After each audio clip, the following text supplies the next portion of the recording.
Allah tuh kasih jalan atau kasih hidayah gitu ya, itu kita nggak pernah sangka. Partner atau pasangan si pegawai ini mengedepankan agamanya, insya Allah apa yang kita jalanin tuh kita nggak takut. Gitu. Saya paham betul bahwa awal mula Kepak Madu Mael, oke ini tradisional, bener-bener dorong gerobak berdua sama dia. Oh, awalnya dorong gerobak. Gerobak, nggak langsung restoran. Langsung buka outlet gitu. Enggak. Gerobak kan, ngedesain gerobak, terus oke kita ntar jualan seperti ini, gini kan, bikin produksinya, oke kita jalan berdua tuh, dorong gerobak, bakar sayap, nusuk sayap gitu ya, awalnya jalan berdua. Satu hari 15.000, kalau satu porsinya 35.000.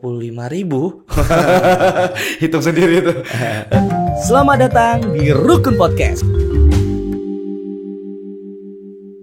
Tapi ketika jadi pramugara, walaupun sudah akhirnya terkena musibah kita semua yaitu COVID, yaitu mau membantu teman jualan nasi uduk. Iya. Kenapa? Waktu itu saya niatnya tadi, jadi saya ngerasa ya daripada saya diam di rumah, mungkin ini jalan yang Allah kasih. Jadi gini nih, nggak ada yang nyangka waktu COVID saya stres banget, ngerasa itu bisa dibilang selama hidup itu salah satu titik terendah. Terendah ya, saya sadar umur saya yang mau menjelang 30 tahun nggak ada tabungan kan, padahal gaji saya besar setiap bulan gitu kan.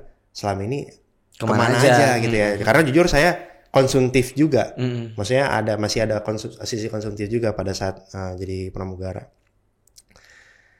Nah itu kemana ya gitu ya. Nah setelah saya lihat mundur, Allah tuh kasih jalan atau kasih hidayah gitu ya, itu kita nggak pernah sangka bisa dibalik hal-hal buruk yang pada titik itu mungkin kita rasa aduh ini parah banget, ini buruk banget gitu ya. Gila, nggak pernah terfikirkan saya ngalamin seperti ini, tapi nggak ada yang tahu ternyata itu caranya Allah gitu. Bisa ngasih jalan ke Kepak Madu Mael ini gitu. Tapi nggak gengsi? Nggak gengsi. Nggak. Keren, saya keren, berpakaian rapi, tiba-tiba jualan di pinggir jalan gitu, nggak gengsi? Enggak sih, karena buat apa gengsi ya? Karena maksud saya gini, percuma saya pakai seragam dari koper, saya juga belum jadi orang hebat gitu loh, belum jadi orang kaya juga gitu. Jadi kenapa harus gengsi gitu? Kalau saya sih gengsi. Tapi itu mungkin, makanya itu pertanyaannya mungkin dari saya, walaupun mungkin ada relate juga buat sahabat rukun. Biasanya kalau kita punya kegiatan yang seperti yang A gitu kan, apalagi rapi, berkoper, keliling, jalan-jalan, gaji besar, akhirnya jualan di pinggir jalan tuh berarti nggak gengsi, tuh salah satu terobosan dan patut diapresiasi sih gitu. Ya, alhamdulillah. Gitu sih ya, kalau kita mungkin tergantung perspektif atau cara kita mandang hidup dan apa yang kita lakukan sih. Gitu. Ya itu tadi, kalau kita cara berpandangnya adalah ini jalan yang Allah kasih. Nah apapun yang dilakukan insya Allah nggak ini sih mau pakai seragam tarik koper atau kita nggak goreng sempol, ya kan. Tapi kalau kita sadar itu jalan yang dikasih, kita jalaninnya tuh ikhlas gitu. Masya Allah. Gitu. Masya Allah. Nah tadi kan masalah gengsi, nomor 2 nih. Kan waktu menjadi pramugara sudah transisi nih, karena memang sudah kepikiran pengen menjadi seorang pengusaha gitu kan, usaha apapun gitu kan. Nggak kapok. Karena kan gagalnya udah 2 kali, 3 kali bahkan kan. Dari pakaian, kemudian makanan, ini ikan juga udah coba gitu. Nggak kapok Mas untuk membuka usaha Mas? Kapok berarti nggak mau lagi ya? Iya. Enggak sih, enggak. Tapi kalau stres iya. Kan aduh ini udah yang berapa kali nih gagal gitu kan ya. Terus waktu itu kita punya teman dekat, keluarga pun kayak pas kita mau coba yang baru lagi tuh nggak disupport. Duh kamu nggak capek apa begitu terus kan? Udahlah fokus aja lah, kerja lah kan gitu kan. Ada fasenya. Fase kita pulih dari situ dulu, terus baru fase kita ngumpulin motivasi lagi untuk ke langkah selanjutnya. Jadi nggak ujuk-ujuk langsung mulai aja gitu ya? Nggak juga. Ngalamin juga yang ya kadang-kadang orang terdekat justru yang sebenarnya mereka nggak niat jahat sih. Mereka nggak niat lo gak bakal berhasil, enggak. Mereka justru khawatir sebenarnya sama kita. Cuma manifestasi dari khawatirnya mereka itu karena mereka mungkin gak ngerti caranya, nyuruh kita untuk udahlah gak usah melangkah ke sana. Jalanin aja apa yang ada gitu, yang udah enak kan bahasanya gitu kan. alhamdulillah gitu. Terutama yang terakhir ke Pak Madumail yang saya temuin bukan cuma kita apa ya mantepin diri sih. Kebetulan pas ke Pak Madumail ini saya berpartner sama si Mas Radit itu kan. Kebetulan dari selama saya kenal dia juga beliau juga banyak nuntun saya di agama Islam. Nah alhamdulillahnya pas ngegarap Pak Madumail ini saya lumayan ada pengalaman yang pernah saya pelajarin di sebelumnya. Nah beliau bagian tauhidnya. Masya Allah. Beliau yang banyak mengingatkan tentang udah ham rezeki ada yang atur gitu. Kita kedepankan dulu doanya dulu, sedekahnya dulu, sholatnya dulu kita gitu. Baru kita tapi tetap ngelakuin ikhtiar ya, bukan berarti juga nyerahin semuanya terus kita cuma nunggu aja gitu enggak gitu. Nah alhamdulillah saya dapat partner dengan beliau.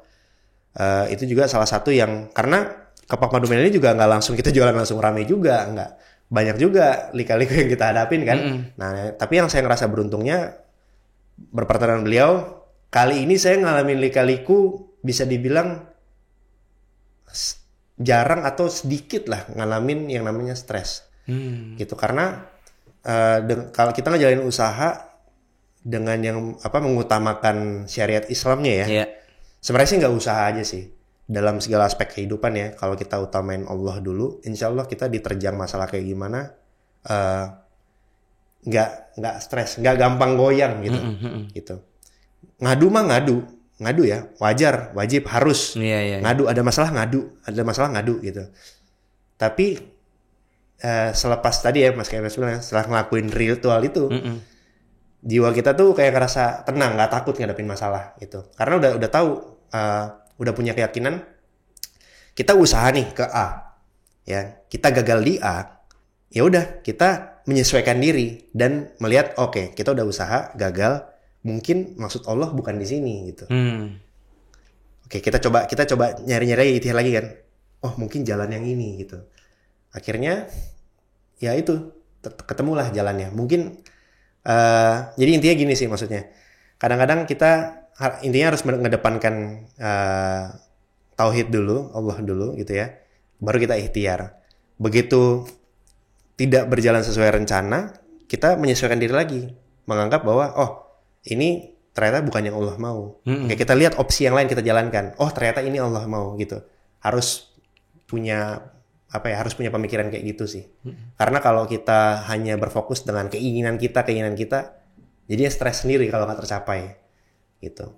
Jadi itu racikan konsep agar tetap menjadi entrepreneur muslim yang kokoh, kuat. Jadi salah satu usaha yang saat ini dan insya Allah istiqomah dan berkembang secara berkelanjutan yaitu ke Pak Madumail ya. Bersama dengan teman Mas Radit tadi. Itu yang ibaratnya selama ini berdua untuk membangun usaha atau misalnya ada partner-partner lain. Ini mungkin pingin tahu nih sebenarnya buka usaha itu gimana sih? Apakah bagus memang sendiri? Apakah bagus berdua? Atau memang semakin banyak semakin baik? Kalau prinsip semakin banyak ada batasnya juga. Tapi 2 atau 3 orang atau 4 orang lebih baik daripada sendiri menurut saya. Ya intinya gini sih. Karena kalau ngurusin usaha tuh kan sebenarnya ada banyak banget ya. Ada dari sisi marketingnya, sisi produksinya, sisi distribusinya, sisi administrasi segala macam tuh kan ada banyak. Artinya memang yang ikut bergabung itu sudah punya porsinya masing-masing nih ya. Benar. Nah, kalau kasusnya waktu ke Pak Madumail, saya berdua alhamdulillah selain kita kenal udah lama. Jadi di RIC tadi ya sebagai pramugara. Jadi ngerasa udah match gitu dan terutama saya belajar nyari partner itu nyari partner, nyari pegawai, nyari pasangan. Kalau partner atau pasangan si pegawai ini mengedepankan agamanya, insya Allah apa yang kita jalanin tuh kita nggak takut, gitu. Karena dia takut sama Allah gitu ya, sholat gitu ya. Kalau orang, sorry ya, maaf ya, misalkan orang yang nggak sholat sama Allah aja dia nggak takut, apalagi sama kita, maksudnya gitu. Jadi kita punya nilai yang sama ya. Itu punya nilai yang sama, punya dasar yang sama lah dalam ngejalanin sesuatu. Waktu saya sama dia berangkat, saya paham betul bahwa awal mula ke Pak Madumael, oke ini tradisional, bener-bener dorong gerobak berdua sama dia.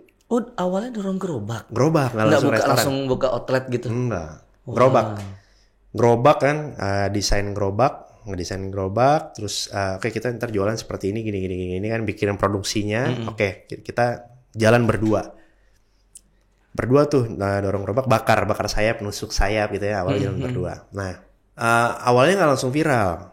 Waktu itu ada YouTuber yang subscribernya ratusan K lah ya, ratusan K nge-review. Pelan-pelan tuh, jadi dari dia ke yang satu, lama-lama akhirnya di review yang besar.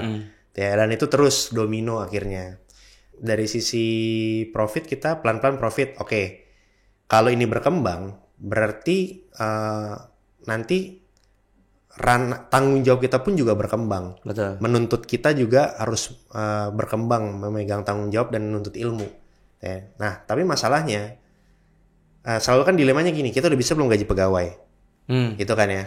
Kalau ini kita langsung gaji pegawai berdua, terus kita berdua lepas, kita mikirin yang lain, itu bisa hancur juga gitu. Nah ini kita pelan-pelan nih, ada profit, oke. Kita gaji 1 untuk assist.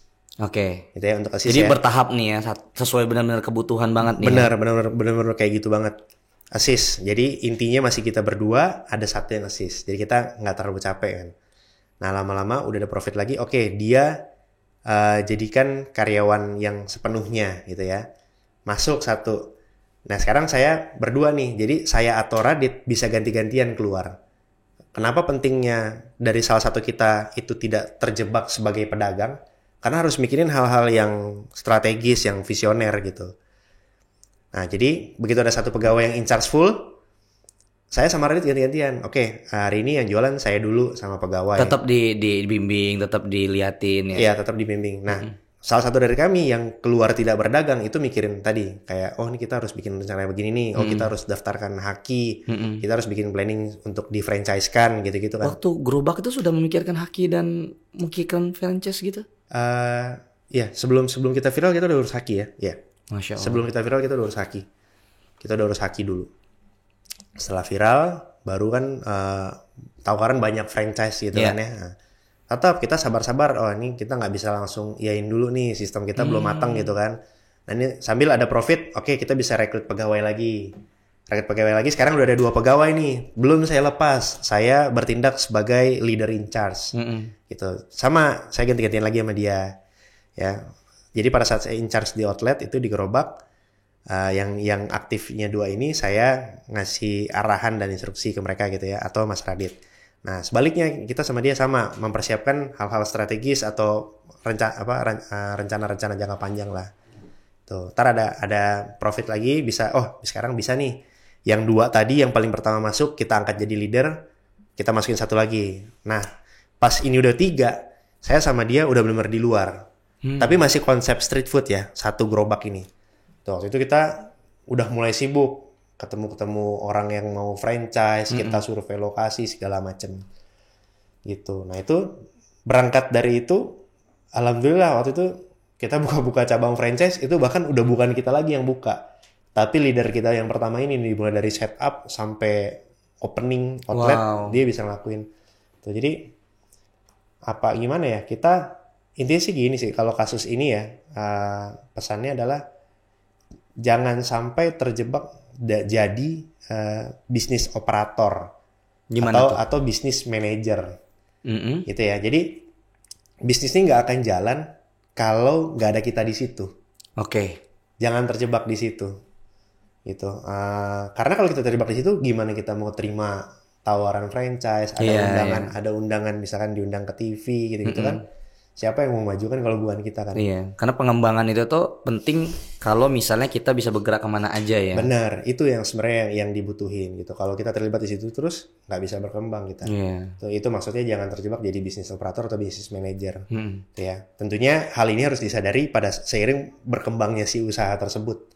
Termasuk tadi buka outlet. Emang pegawai kita bisa kan, soalnya kita harus dealing, kita ajarin mereka, kamu kalau ketemu calon owner cabang, attitude-nya seperti apa, ya maunya mereka seperti apa, kalian responnya seperti ini.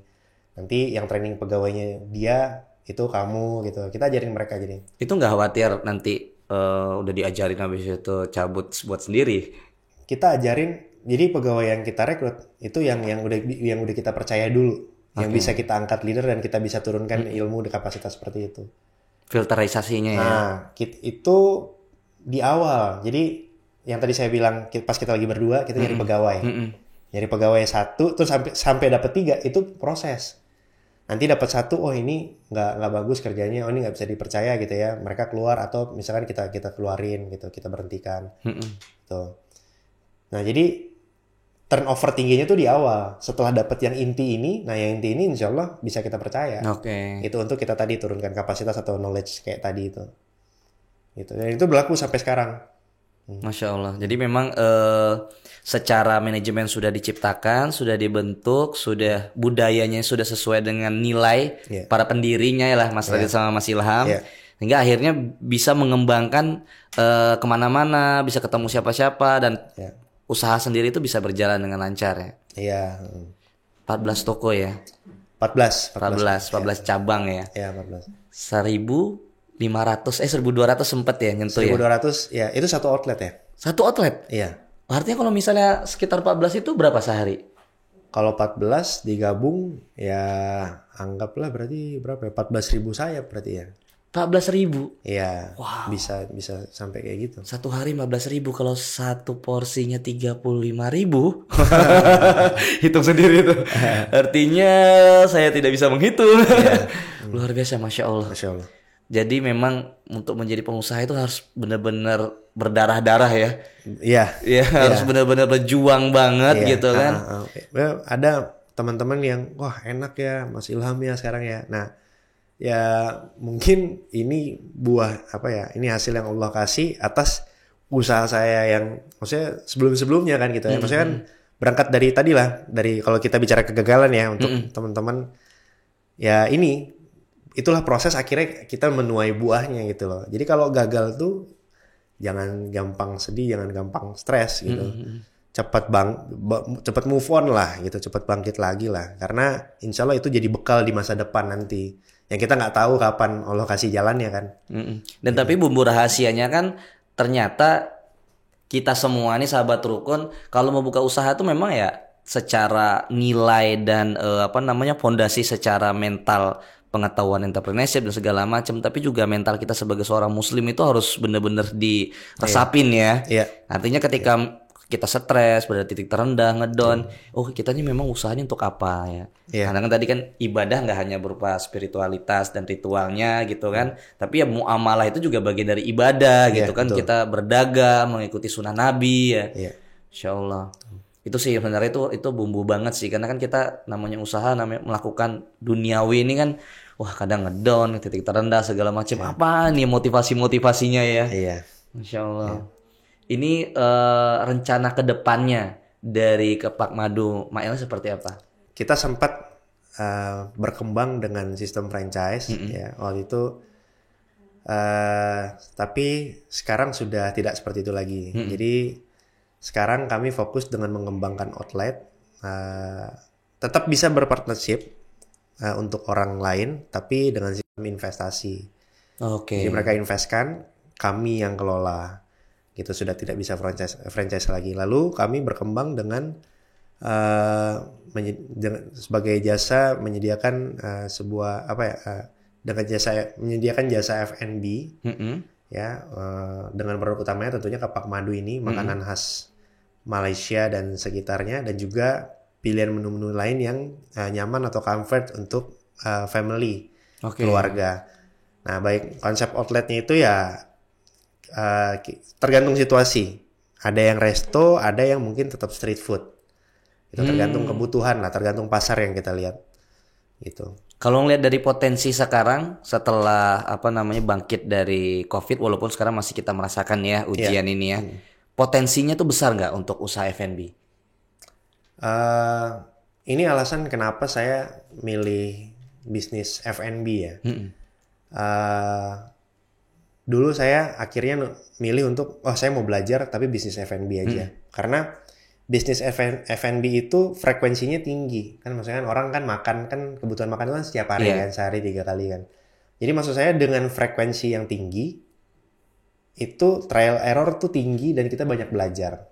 Ya, bicara dari prospeknya oke apa enggak ya tadi bahwa ya makanan itu apalagi kita jual makanan pokok ya. Maksudnya ayam, nasi sama ayam ya, insya Allah orang bisa terima lah setiap hari ini gitu. Meskipun secara persaingan dengan makanan yang sama, mungkin bukan kepak madu tapi ya ada ayam gitu kan, mungkin nasi, ada nasi kebuli dan sebagainya. Itu tetap secara potensi insya Allah ya akan selalu besar ya. Ya yang kita percaya ya kalau di agama Islam kan rezeki nggak ketukar. Gitu ya. Terus kalau dalam bahasa dunia bisnis tuh misalkan gini, saya ngasih resep nih ke Pak Madu Mael ya, ke A gitu ya. Terus jalanin usaha sama-sama gitu ya. Mungkin resep bisa ditiru gitu ya. Meskipun nanti beda tangan juga beda rasa kan ya. Anggaplah rasanya sama. Tapi hal yang nggak bisa ditiru tuh fundamental bisnis, fundamental usahanya. Lalu value dari brand itu nggak bisa ditiru. Nah itu tadi kalau dalam Islam kita bilang rezeki nggak ketukar ya. Kalau dalam bahasa bisnis fundamentalnya nggak bisa ditiru. Produk bisa sama-sama gitu loh. Tapi alasan konsumen memilih ya, alasan kenapa kita jadi top of mind itu nggak bisa dimiripkan, nggak bisa dicetak, nggak bisa disamain gitu loh. Masya Allah. Kita percaya itu. Jadi meskipun banyak kompetitor, nggak sih, kita fokus aja sama positioningnya kita, sama diferensiasinya kita. Nah, kita fokus aja sama itu. Keren banget nih. Kasih tips Mas buat sahabat rukun yang usianya muda terutama ya, maupun juga usia sudah lanjut juga, karena penonton kita juga ada yang usia lanjut. Khususnya nih usia dari 18 sampai 25 bahkan 27 lah, masih generasi-generasi yang sangat menggebu-gebu untuk semangat berwirausaha. Mungkin kalau misalnya udah di atas 30 kan lebih stabil ya secara emosi ya. Dia lebih melihat riskan atau tidak, atau misalnya manajemen resikonya. Kasih tips buat kita yang pengen usaha. Bagaimana agar kita bisa memilih, oh ini benar usaha saya nih. Kan banyak nih usahanya nih. Pinginnya usaha pakaian tadi, pingin usaha lohan, pingin usaha nasi goreng, pingin nasi kepak madu. Kira-kira bagaimana saya bisa menemukan memang nih jualan saya banget nih, dan bisa istiqomah di situ. Menanggapi gini ya, kadang-kadang ada juga perkataan gini, saya pengen bisnis yang sesuai hobi saya, jadi hobi sambil bisnis gitu ya. Kalau saya merasa, kalau opini pribadi saya itu kurang tepat. Karena kalau bisnis, kalau usaha itu harus sesuai kebutuhan market. Gitu ya. Kalau mau yang paling cuan ya berarti cari yang benar-benar dibutuhkan market. Jadi pasti dibeli dan marketnya banyak, market share-nya ada banyak. Gitu. Nah, mengenai memilih bisnis ya tadi menurut saya banyak-banyak berdoa gitu ya, ngadu sama Allah, minta petunjuk. Nah, sementara itu dalam ikhtiar kita lihat apa yang peluang di depan mata kan. Ya kita analisa sesuai kapasitas kita sekarang lah. Kan zaman sekarang medsos mudah diakses ya. Maksudnya informasi mudah diakses ya. Kita bisa belajar dari YouTube lah, bisa dari YouTube, bisa dari IG, bisa dari TikTok. Analisis sesuai kapasitas kita kan. Terus jalanin aja. Yang penting